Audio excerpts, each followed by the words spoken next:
Late night bites with friends? Already hard to beat.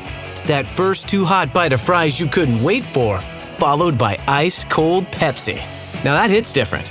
Suddenly, the energy kicks back in, the night goes longer, and the laughs don't stop. Because Pepsi brings out more flavor, more fun, and more of the moment. Food deserves Pepsi. Grab a Pepsi Zero Sugar today. Hey friends, Olivia from Ollie. Between new routines and the ultimate group project known as parenting, you need science-backed solutions that work with your life. That's where Ollie comes in. Start your mornings off right with multis made to support nutrition and immune health. Choose from our lineup of gut-supporting probiotics, and we've got occasional sleep support to help the whole fam chase their big dreams. Head back to class with the #1 gummy supplement brand. Stock up on ollie.com today. These statements have not been evaluated by the Food and Drug Administration. This product is not intended to diagnose, treat, cure, or prevent any disease.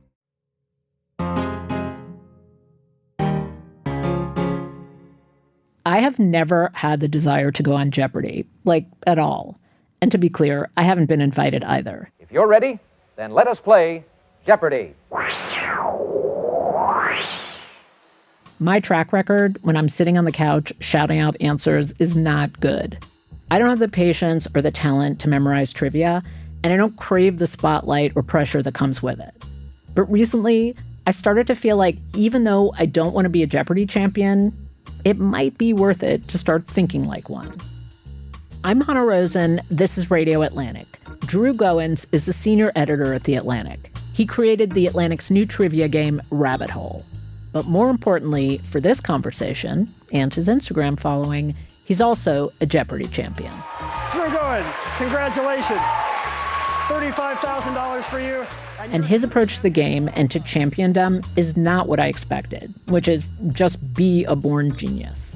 It turns out it helps to be curious.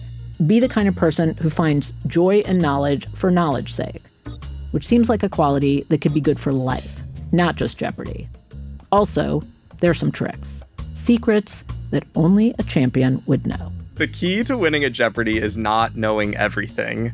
The key to winning at Jeopardy is knowing one thing about everything.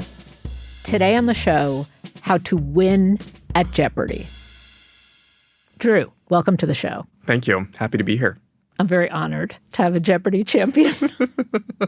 A Jeopardy champion and a Jeopardy loser. Let's not forget that. So what was the first moment when you saw Jeopardy and thought, that's me, I want to do that. That speaks to me? I think this is going to be a common answer for people of my age, which is the original run of Ken Jennings. He is obviously the host now. He won 74 games before that in the mid-aughts. And I remember watching and thinking, oh my God, this dweeby software engineer is the coolest person I have ever seen. Ken will say he's still kind of amazed that people find him cool or whatever. But I have this very vivid childhood memory of being on a family beach vacation and scurrying back in from the ocean because it was almost 7 o'clock and Ken was still playing and, Jeopardy comes on at 7.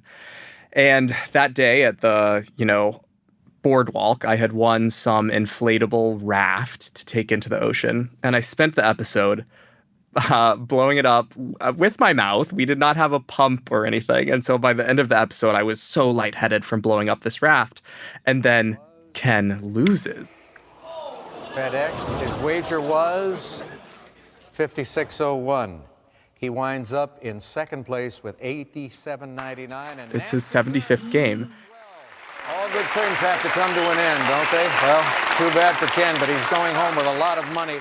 $2.5 million. And I'm like a middle schooler at the time, and I'm like, oh, surely I'm hallucinating. It must be the lack of oxygen in my brain. This can't be happening. And then I asked my dad, did that really happen? And he said, son, I'm afraid so. So kind of I went on to avenge the legacy of Ken Jennings. So how did you go about studying? Like, how does one actually study?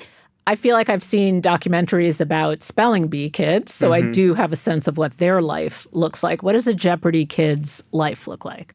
The spelling bee comparison, I think, is going to be elucidating because when these kids are prepping for the scripts, they have a really discrete amount of information to learn. Obviously, the English language is very generative. There are tons and tons and tons of words, so it's strange to say discrete, but they learn their roots and they learn like various suffixes and the way that morphemes combine to form words.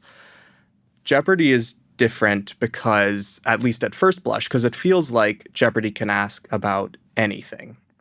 And so it's a really overwhelming thing to like set out and actually prepare for Jeopardy. I think the first step of it, at least in my experience, happened just in my upbringing before I was actively preparing for the show, which is just a lifetime of curiosity. Because it does ask about so much, it just pays to be a really curious person who's interested in a lot of things.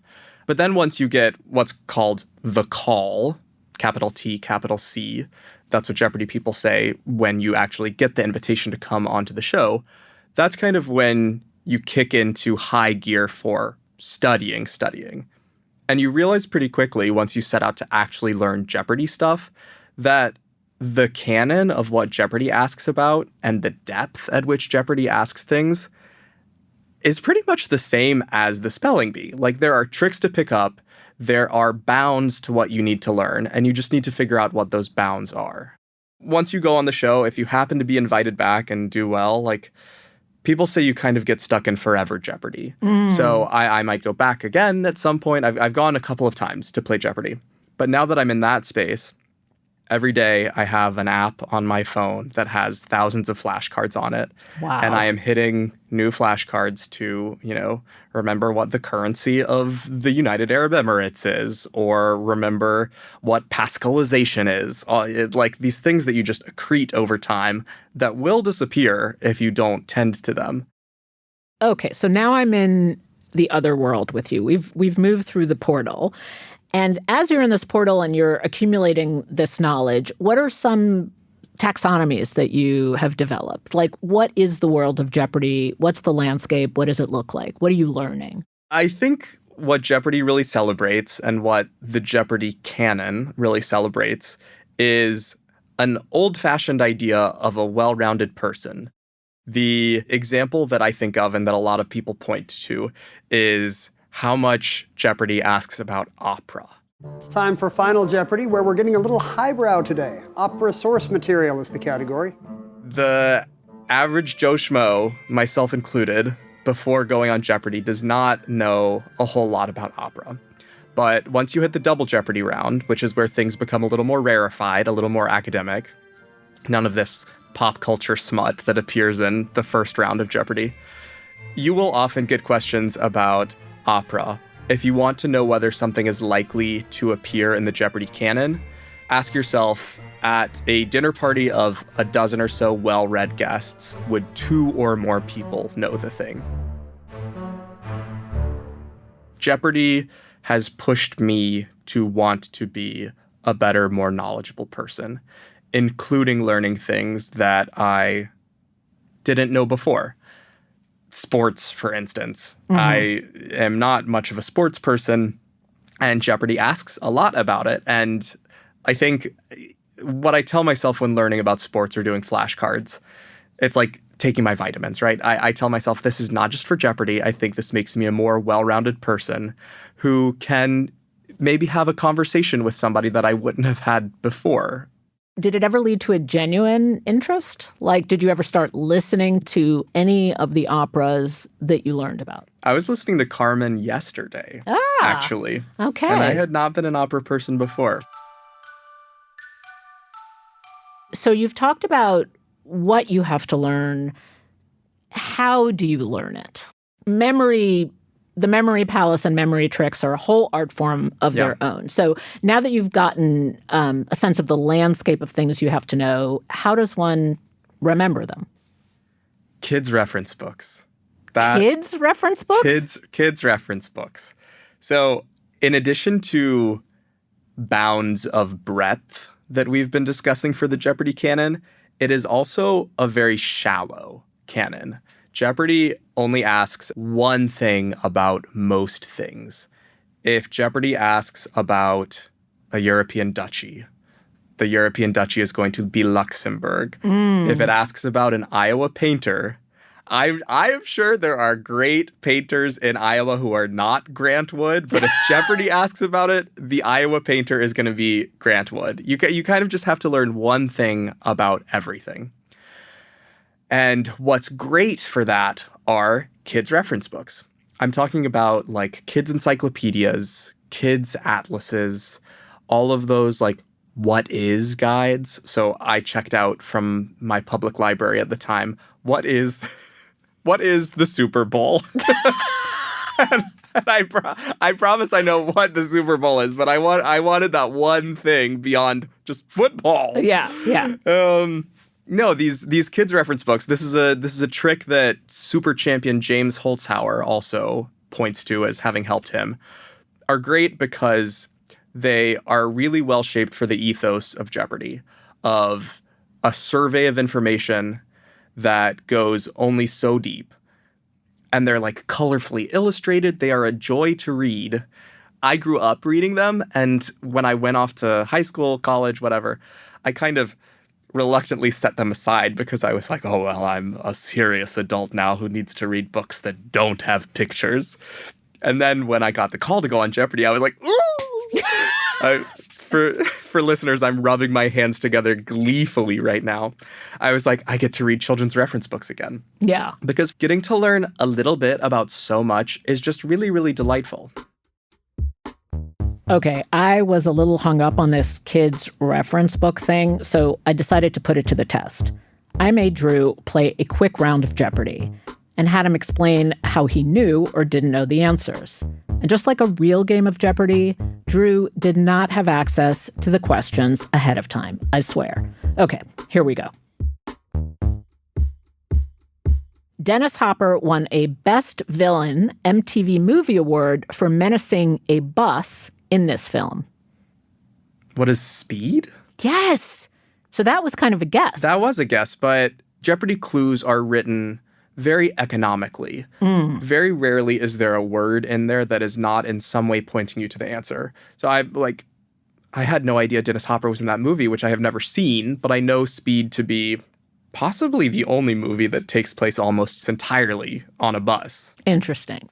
After 3,388 performances and an 8-year run, this musical was no longer the word when it closed April 13th, 1980. What is Grease? Yes. What was your clue? The word. The word. Grease is the word. Yeah, exactly. See, I would not have known that just from the statistics of it, because there are, a lot of long-running musicals, but you have to know Jeopardy's language too. Yeah. Okay. This colorful cake got a boost in popularity from Steel Magnolias, where it was an armadillo-shaped groom's cake. This colorful cake. So from there, I'm thinking, okay, what's a cake with a color in the name? What is red velvet cake? Yes. Essentially, the Jeopardy mind would know to discount the irrelevant and very obscure, not necessarily obscure, but the more detailed information in here. See, it's great if you happen to have seen Steel Magnolias, which a lot of people have, but really well-written Jeopardy clues offer a backdoor into the answer as well. Yeah, because armadillo-shaped groom's cake is not going to get you there. But colorful cake, there aren't that many well-known cakes with a color. Yeah, so red velvet is a reasonable guess. There's no shortage of hacks and tricks you can learn to prepare for a Jeopardy game. But what can Jeopardy do for you? That's after the break.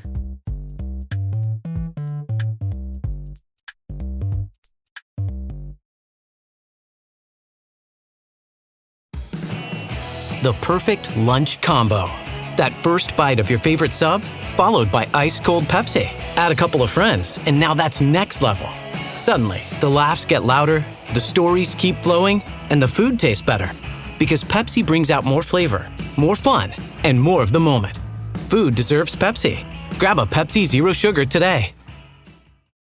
Hey friends, Olivia from Ollie. Between new routines and the ultimate group project known as parenting, you need science-backed solutions that work with your life. That's where Ollie comes in. Start your mornings off right with multis made to support nutrition and immune health. Choose from our lineup of gut-supporting probiotics, and we've got occasional sleep support to help the whole fam chase their big dreams. Head back to class with the #1 gummy supplement brand. Stock up on ollie.com today. These statements have not been evaluated by the Food and Drug Administration. This product is not intended to diagnose, treat, cure, or prevent any disease. Okay, so I feel like we've covered the theory of Jeopardy. Now I want to ask you about the reality. Sure. What was your very first time on the show? My first time on the show was in June 2024. Drew Goins is a journalist from Honolulu, Hawaii, and being from the Aloha State. And when you go on Jeopardy for the first time, they don't put you up in a hotel. They don't pay for travel or anything. You are paying for your own way. Even if you come in third, you get $2,000 as your prize. So I think the thinking is that covers your expenses and you get to have this experience. But it is kind of isolating because you're out in California, terra incognita, by yourself. And I showed up to the studio, and you go past the studio gates at Sony Picture Studios, and you're ushered into this parking garage, and there are a circle of chairs and a metal detector, and that's it. But then, you go through that security screening, and then you go on to stage 10, which is where the show is actually recorded. And all of a sudden, you open up the doors and you're greeted by a model podium and this wall of Emmys and a hockey jersey that had been given to Trebek with his last name on it. And all of a sudden it feels so real and you get just a chill. Oh, I'm giving myself chills right now describing it, which is how much of a dork I am. And I remember going into the green room for the first time. And in the months, years since I've played Jeopardy, I think of this green room as, this is going to sound so hokey, but as one of my happy places. Because the people who are in there are your fellow contestants who are just as nervous as you are and just as big of fans as learning inconsequentia. As the nervous energy wears off a little bit, people start warming up and they, start sharing fun facts about things and showing off their little trivia, maybe out of nervousness, maybe out of friendliness, a mixture of the two, possibly. And by an hour in, everybody's just saying, oh, well, did you know this? Did you know this? Did you know that? And everyone's saying, oh, yeah, of course. And what about this? And it's just this bacchanalian celebration of knowledge. And the knowledge is flowing left and right. And it is so exciting to be in a room of people who aspire to what Jeopardy wants you to aspire to. Okay, so you're there in your first game. This is 2024, and how does it go? I lose. And do you remember any? I lose stylishly. What do you mean? You looked good losing, or? I certainly didn't look good. I looked deer in the headlights. No, I played a really, really good game. And I lost narrowly. I was leading until the very end when my competitor, David Erb, he finds the final daily double and wagers really big. It's a Civil War question. The answer is Les Miserables, a play on Les Miserables. And he springs in front of me, and then he gets Final Jeopardy right. So David Erb's lead of 22,000 looking pretty good right now. Did he come up with Macbeth? He did. Well done. What did you wager, David? I get it wrong, adding insult to injury. Drew Goins had an impressive second place total of 16,800 today. Did he think of Macbeth? Ooh, who is Titus Andronicus? That's even a bloodier play, but unfortunately not correct. But I played well enough that they, a couple of months later, ring me up and say, would you like to come back for the second chance tournament? So I feel surpassingly lucky to have had not just one opportunity to play this dream of mine, but two, when most people get 0 bites at the apple. Drew, welcome back. I hope you enjoyed your first appearance on Jeopardy, but I'm told I ultimately win the second chance competition. So I go to the next one and I finish second in that, but by some other odd twist of fate, one of the contestants who is supposed to go into the Tournament of Champions is not able to play. And so I take her spot, and then I make it to the semifinals of the Tournament of Champions, where I sadly once again fall short, but was brought back again for this year's Jeopardy Invitational Tournament, which, as I said earlier, forever Jeopardy, right? Mm-hmm. Who knows? Mm-hmm. Who knows what's next? By the way, how much did you win? I won just shy of $100,000.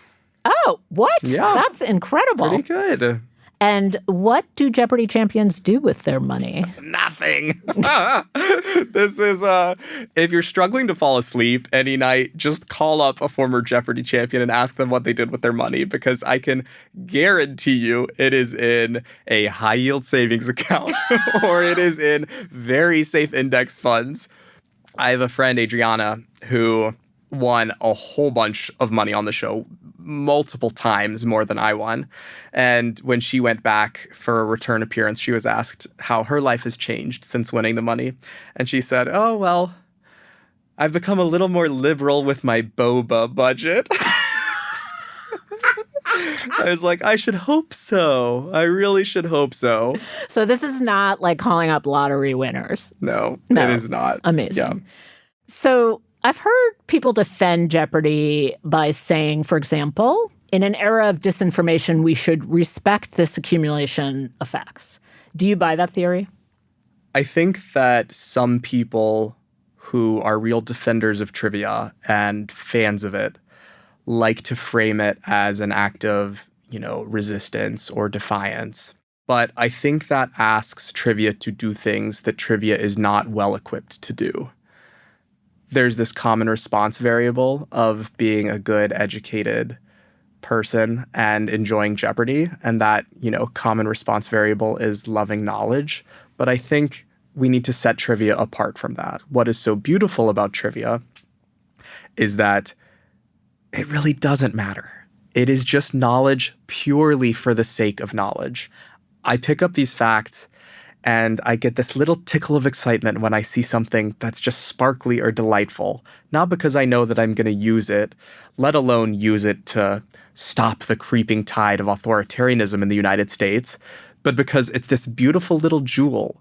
It is good and delightful to know that the Tuskegee Airmen flew mostly P-51 Mustangs, but knowing that one little bit of trivia is not going to stop anybody from removing the Tuskegee Airmen from a curriculum. Mm-hmm. That's just not what trivia is for or capable of.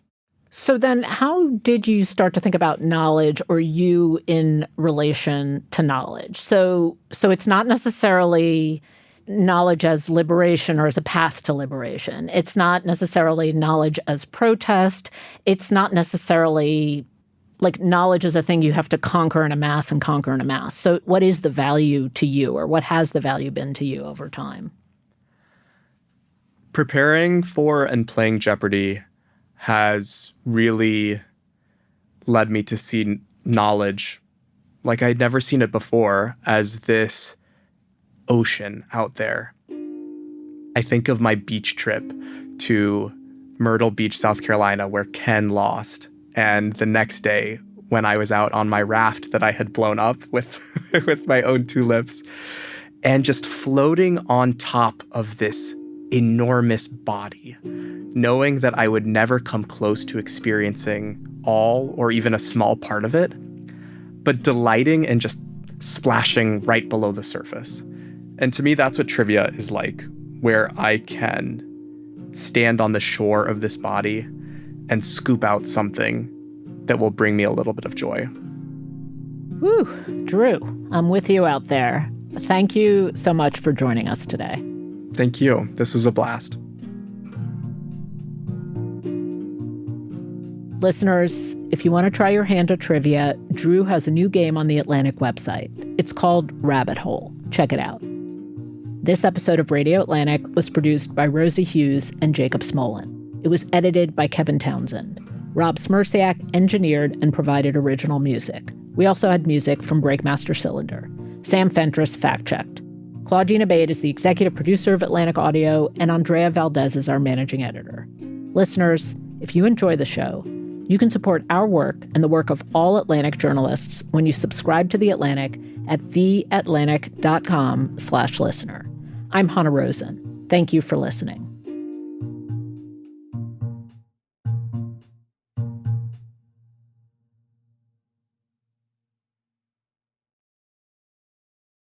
The right window treatments change everything: your sleep, your privacy, the way every room looks and feels. At Blinds.com, we've spent 30 years making it surprisingly simple to get exactly what your home needs. We've covered over 25 million windows and have 50,000 5-star reviews to prove we deliver. Whether you DIY it or want a pro to handle everything from measure to install, we have you covered. Real design professionals, free samples, zero pressure. Right now, get up to 45% off site-wide, plus get a free professional measure at Blinds.com. Rules and restrictions apply.